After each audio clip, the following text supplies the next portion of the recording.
Radio stations in the 1970s had the power to make or break a record, and when they decided a song was too political, too sexual, too honest, or just too strange, they had the power to bury it. Some of the decade's most important music spent time on banned lists before anyone could stop it from becoming a classic anyway. Here are 13 forbidden songs from the 1970s you weren't allowed to play. Number 13, My Generation, live version by The Who, 1970.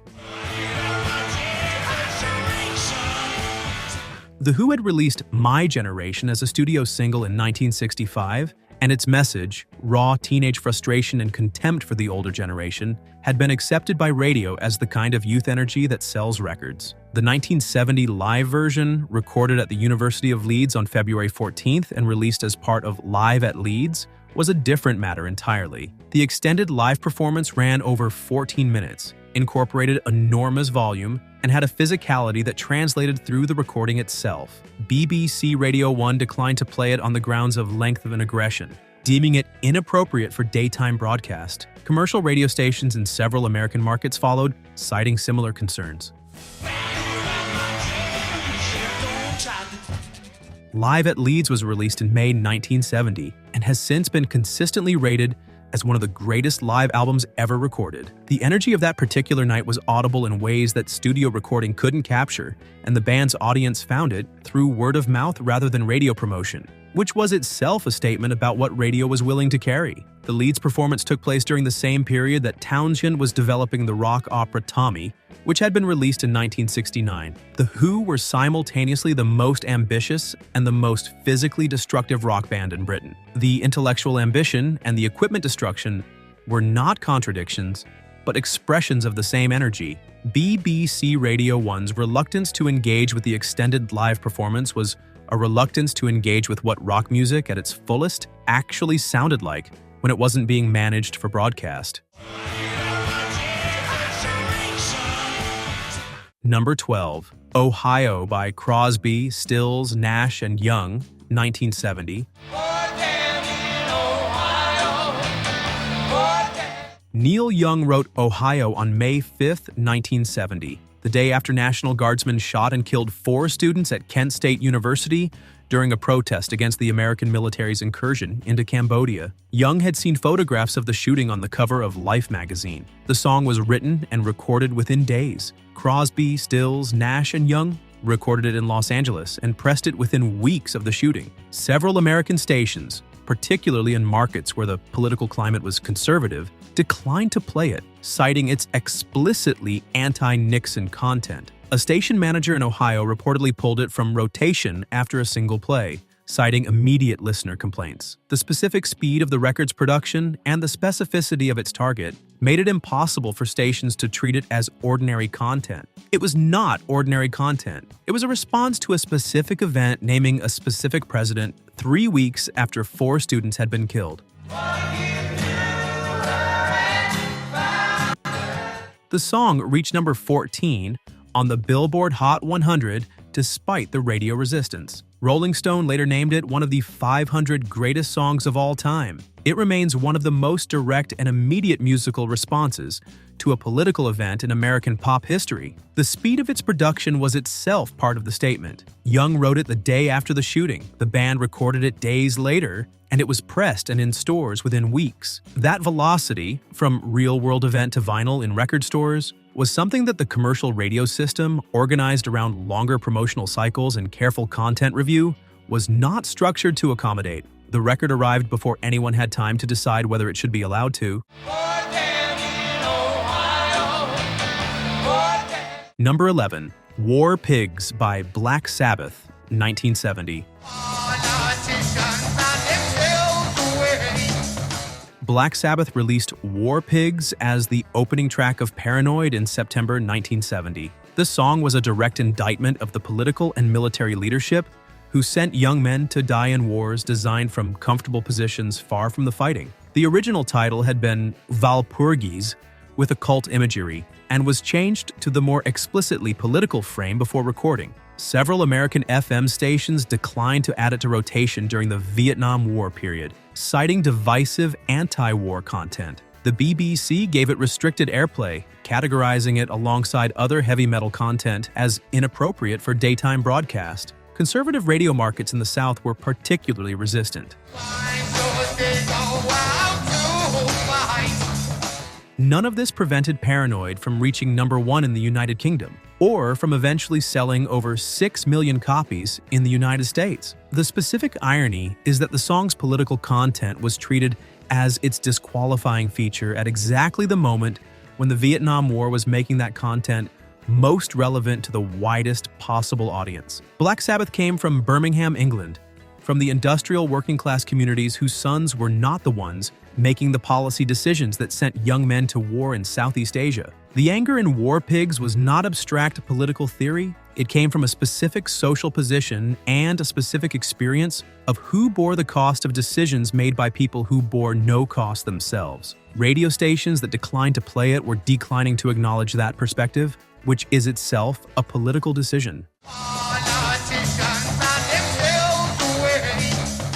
Number 10, Imagine by John Lennon, 1971. Imagine all the people. John Lennon's Imagine reached number 3 on the Billboard Hot 100, which makes it an unusual entry on this list. It wasn't banned in the United States in any direct sense. In other countries, however, it received considerably more complicated treatment. In South Africa, under the apartheid system's strict media controls, Imagine was banned from South African Broadcasting Corporation radio. Its call for a world without nations and without religion was classified as subversive material, and it was placed on the SABC's list of prohibited recordings. In the Soviet Union, the song was similarly absent from state radio. A world without possessions was not the message Soviet state broadcasters wished to amplify. Living for today. The specific quality of the song's vision, genuinely stateless, genuinely non-ideological, asking listeners to imagine their way past every existing structure, was precisely what made it threatening to every existing structure simultaneously, regardless of their political orientation. Lennon was murdered outside his apartment in New York City on December 8, 1980. In the days that followed, radio stations around the world played Imagine continuously, not because anyone scheduled it, but because it was the song that reached for when language alone was not enough. That function, which was not planned and could not have been planned, is part of what the song has become in the decades since its release. The bans placed on it by apartheid South Africa and Soviet state radio are now historical footnotes. The song is permanent. Imagine all the people. Number 9, The Pill by Loretta Lynn, 1975. Loretta Lynn had been one of country music's most commercially successful artists since the early 1960s. The Pill, recorded in 1972 and released as a single in January 1975, addressed the oral contraceptive directly, a woman celebrating the freedom that birth control had given her from repeated pregnancy. More than half of American country radio stations initially refused to play it. Station managers cited content that was too explicitly sexual and too politically provocative for country radio's conservative audience base. Several received complaints from listeners and clergy within days of playing it. The song reached number 5 on the Billboard Country chart despite the radio resistance, finding its audience through the stations that did play it and through the word of mouth that surrounded it. Lynn has said in interviews that it generated more controversy and more mail than anything she ever recorded. She was awarded the Presidential Medal of Freedom in 2004. The Pill is now recognized as one of the most significant feminist statements in American country music history. Country music's relationship with its own audience's social conservatism has always been complicated. The genre has historically addressed the realities of women's lives with more frankness than the radio gatekeepers who distributed it were always comfortable with. Lynn was not the first or the last country artist to face that tension, but The Pill is among the most direct examples of a song being specifically more honest than the radio system wanted to acknowledge. Number 8, Je t'aime moi non plus by Serge Gainsbourg and Jane Birkin, 1969-1971. Serge Gainsbourg originally recorded this song with Brigitte Bardot in 1967. Bardot, who was then married, asked that it not be released. Gainsbourg re-recorded it with Jane Birkin, and it was released in 1969. The recording includes Birkin's heavily breathed vocals during its latter sections, explicit enough to make it one of the most widely banned recordings as its international distribution expanded through the early 1970s. The BBC banned it from airplay entirely. It still reached #1 on the UK singles chart in 1969, making it one of the very few #1 singles in UK chart history to receive no BBC airplay during its chart run. In Italy, it was banned by government decree. The Vatican issued a formal condemnation. A 1971 re-release gave it renewed chart runs in several countries. The specific quality of the recording, the intimacy of it, the way Birkin's performance crosses the line from suggestion into something more explicit, was precisely what made it impossible to ignore and impossible for many broadcasters to air. Gainsbourg was one of the most deliberately provocative figures in European popular culture, and the success of the recording was both a commercial outcome and a demonstration of how limited the censorship tools available to broadcasters were when audiences were already interested in what they had heard. Its chart success without BBC support demonstrated that radio bans, while damaging, were not absolute. Number 7. Walk on the Wild Side by Lou Reed, 1972. You take a walk on the wild side. Lou Reed's Walk on the Wild Side, produced by David Bowie and Mick Ronson and released in November 1972, described specific people from Andy Warhol's factory social circle, Holly Woodlawn, Candy Darling, Joe D'Alessandro, Jackie Curtis, and Joe Campbell, with references explicit enough that most radio programmers who heard it correctly should have flagged it immediately. Most didn't. The song reached number 16 on the Billboard Hot 100 and number 10 in the UK, receiving substantial radio play. Several stations that played it later acknowledged that they simply hadn't focused on what specific lines were describing, and that by the time complaints arrived, the song was already too established in rotation to remove. And the colored girls go do-do-do, do-do, do-do-do, do-do-do.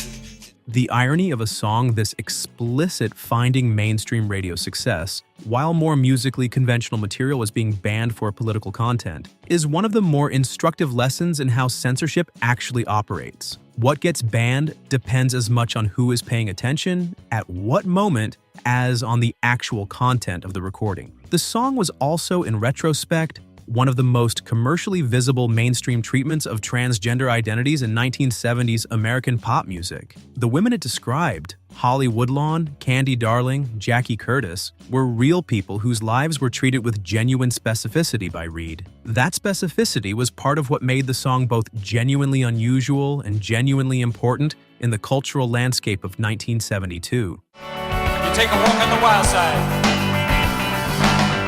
Number 6, I Shot the Sheriff by Bob Marley and the Wailers, 1973. I shot the sheriff. What I did. Bob Marley released I Shot the Sheriff on the Burnin' album in October 1973. The song is a first-person narrative of a man admitting to shooting a sheriff while denying killing the deputy, operating as allegory about resistance to authority, though several radio stations and law enforcement organizations treated the literal surface seriously enough to restrict airplay. American stations in conservative markets declined to add it, citing perceived glorification of shooting law enforcement. Some stations received direct requests from local police associations to pull the record. The response was inconsistent. Many stations played it freely, but the pattern of resistance was documented. Eric Clapton's cover version reached number 1 in the United States in June 1974 and helped bring Marley's original to wider attention. Clapton's version received considerably less pushback from law enforcement communities, a contrast that says something specific about the nature of the objections to Marley's recording that had nothing to do with the lyric itself. The lyric was identical. The artist was different. The reaction was different. Marley's Burnin' album, which contained the song, was one of 3 albums he released in 1973 alongside Catch a Fire. His commercial breakthrough in the United States and United Kingdom was still developing at the time of the song's release. and the radio resistance it encountered was one of several obstacles the Jamaican reggae tradition faced in the American market. Obstacles that were overcome by the quality of the music and the growing international audience for Marley's work. I shot the sheriff, but I didn't. Number 5. Street Fighting Man by the Rolling Stones, 1968-1970s. The Stones recorded Street Fighting Man in 1968 against the backdrop of the Paris student uprisings, the Chicago Democratic National Convention riots, and the broader political upheaval of that year. The song engaged directly with the question of revolution, and several American stations banned it immediately upon release, fearing it would incite further civil disorder. KFRC in San Francisco and LS in Chicago were among stations that explicitly pulled the record, citing the ongoing unrest. The BBC removed it from playlist in the UK. The bands established a pattern that followed the song through the early 1970s, when it continued to generate resistance when played at politically sensitive moments.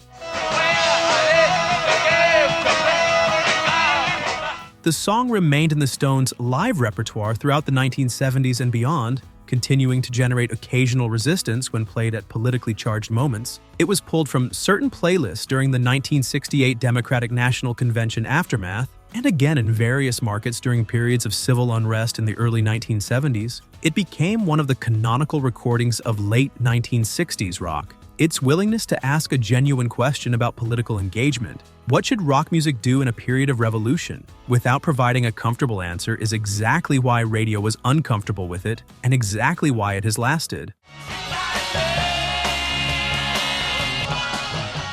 Number 4. Lola by the Kinks, 1970. The Kinks recorded Lola, and it became a major international hit in 1970, but it arrived at radio with two distinct problems. The first, the BBC's charter prohibited the broadcast of commercial product references, and the original version of the song contained a specific brand name. Ray Davies flew from America to England to re-record the line with a generic replacement, creating a BBC-compliant version. The second problem was the song's subject matter, a man's romantic encounter with a trans woman, which generated resistance in American markets where station managers declined to play a song that treated such a relationship without punishment or condemnation. Several stations played edited versions. Others declined entirely. She walked up to me and she asked me to dance. I asked. The song reached number 9 on the Billboard Hot 100 and number 2 in the UK Ray Davies' transatlantic flight to re-record a single line. Replacing a brand name with a generic term to satisfy a broadcasting charter is one of the more absurd practical examples of censorship logistics in the history of British pop music. The Coca-Cola problem was solved in an afternoon. The American social resistance to the song's actual subject matter was not something that could be resolved with a re-recording. The two different kinds of censorship the song encountered, one bureaucratic and technical, one social and ideological, sit side by side as a demonstration of how thoroughly different the grounds for restricting a record can be. Both affected the song's commercial trajectory. Only one of them has been remembered as interesting. Number 3. Anarchy in the UK by Sex Pistols, 1976. The Sex Pistols released Anarchy in the UK in November 1976, and BBC Radio 1 banned it almost immediately, declining to play a song whose explicit call for anarchy and whose aggressive delivery it deemed inappropriate. EMI, which had signed and released the single, pulled it from their catalog weeks later. Not because of the ban, but because of the band's appearance on Bill Grundy's television program Today on December 1st, 1976, during which they used language that generated a national scandal. EMI dropped the band in January 1977. Several record pressing plants refused to manufacture Sex Pistols releases. The distributed ban, through broadcasting, manufacturing, and label withdrawal simultaneously, was more comprehensive than any single institutional decision could have achieved. The song reached number 38 on the UK singles chart despite receiving virtually no broadcast promotion. Transmitted almost entirely through word of mouth in the punk network that was building in precisely the spaces that the commercial radio system had abandoned or never occupied.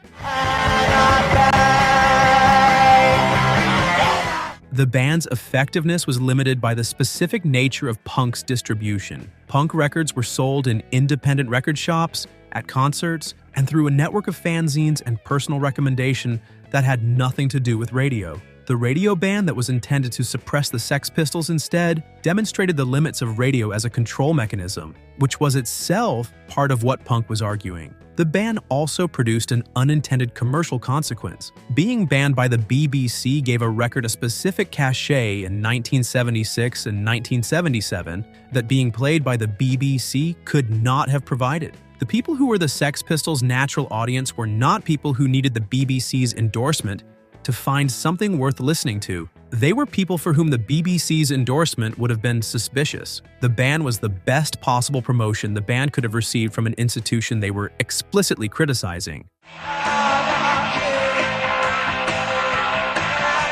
Number 2. God Save the Queen by Sex Pistols, 1977. God save the Queen. She ain't no human. Released on May 27, 1977 during the week of Queen Elizabeth II's Silver Jubilee, God Save the Queen was banned simultaneously by the BBC and by the Independent Broadcasting Authority, which regulated commercial radio. Every national radio broadcaster in the United Kingdom declined to play it. Every national television broadcaster declined to show promotional material for it. It still reached number 1, or nearly so. The official chart listed it at number 2 behind Rod Stewart's I Don't Want to Talk About It. The compiler of the chart data at the time later stated that the Sex Pistols figures were being suppressed to prevent the embarrassment of a song with the word moron in relation to the Queen, reaching the top of the chart during the Jubilee week. God save the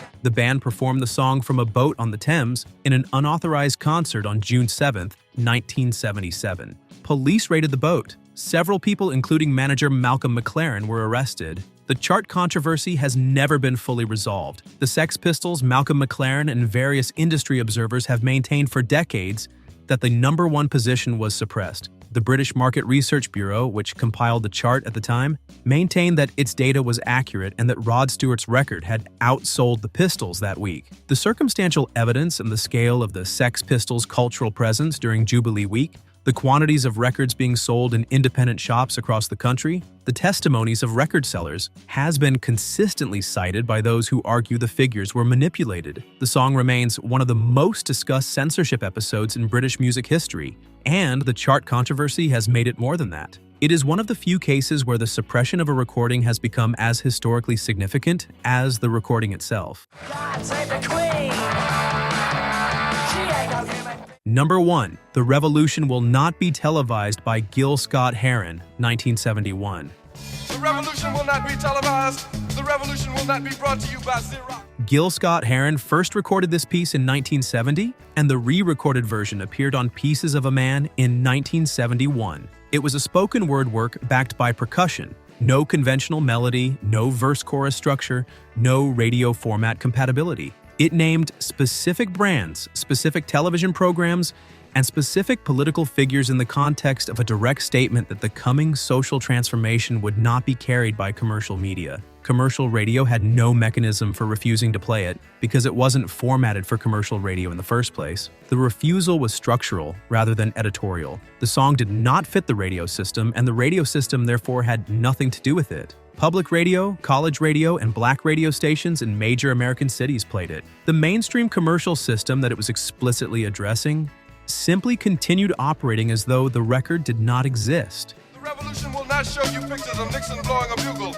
and leading a charge by John. Scott-Heron's work throughout the 1970s was consistently political, consistently outside the commercial mainstream, and consistently influential on the musicians who found it through the channels the commercial system had overlooked. He recorded 12 studio albums between 1970 and 1982. The Revolution Will Not Be Televised was the opening statement of a body of work that predated hip-hop as a commercial form by nearly a decade and established many of the techniques: the spoken word delivery, the politically charged lyrical content, the use of recorded music as a vehicle for social commentary rather than entertainment. That hip-hop subsequently developed at commercial scale. Scott-Heron was born in Chicago in 1949 and grew up partly in Jackson, Tennessee, before attending Lincoln University in Pennsylvania, where Langston Hughes had also studied. His literary background, he published 2 novels before his first album, shaped the quality of the writing in The Revolution Will Not Be Televised and throughout his catalog. He died in May 2011. His final album, I'm New Here, 2010, was critically acclaimed and introduced his work to a new generation who encountered it without knowing its history. Consistently outside the commercial mainstream and consistently influential on the musicians who heard it through alternative channels, he continued recording until his death in May 2011. His 2010 album, I'm New Here, recorded in his final years, was critically acclaimed and introduced his work to a new generation, the spoken word tradition that eventually produced some of the most commercially significant music of the 1980s and 1990s, the work of artists who found in the recording studio a place to say things that the mainstream broadcast system would not carry, runs directly from Scott Heron's work of the early 1970s. The revolution, as he predicted, was not televised. It was recorded and distributed through the channels that the commercial system had overlooked. Those channels eventually became the mainstream. The commercial system absorbed what it had ignored, as it always does. The revolution will not be televised. The revolution will not be brought to you by Xerox. If any of these just started playing in your head, hit the like button and subscribe. There are more deep dives like this one waiting.